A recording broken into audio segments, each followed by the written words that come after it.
what will the Centre for Inclusive Trade Policy be doing?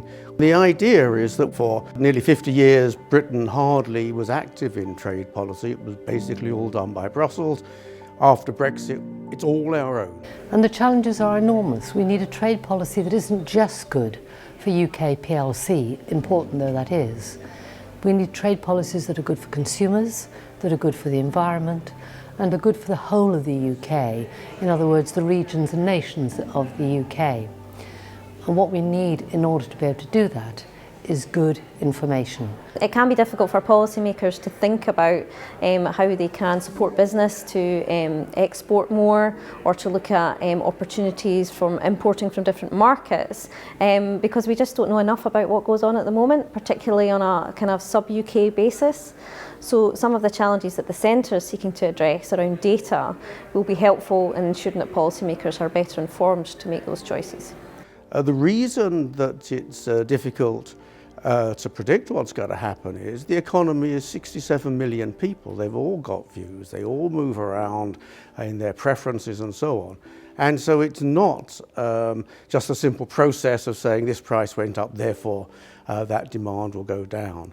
It all fits together, and economists continue to be surprised sometimes by the things that jump out. I'm hoping that the relationship between EY and the Professional and Business Services Council and the Centre will actually be one of mutual benefit. We genuinely want to be moving the dialogue on inclusive trade policy because it's the right thing to do, it's important. But I also hope we'll get a better understanding of the trade policy around the services agenda in particular, so that we have better data to formulate our own thinking going forward. At the OECD a few years ago, there was a big discussion around making trade work for all. And I think, as we see with the number of shocks that we've experienced in recent years, they are having impacts in ways that a few years ago we didn't quite foresee. So understanding how those shocks feed through and the role of trade in both supporting people through that and creating the opportunities becomes increasingly important.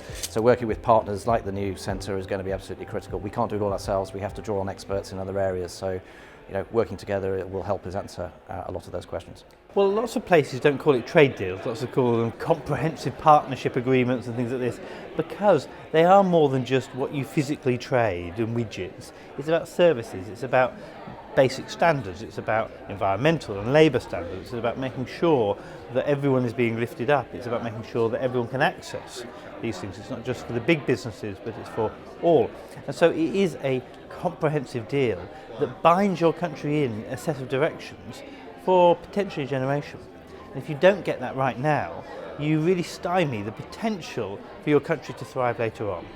And bringing this together is that first step of this long road of being able to create better capacity for us to scrutinise the deals that we are signing, but also eventually to create better deals, more inclusive deals that work for the whole of our country.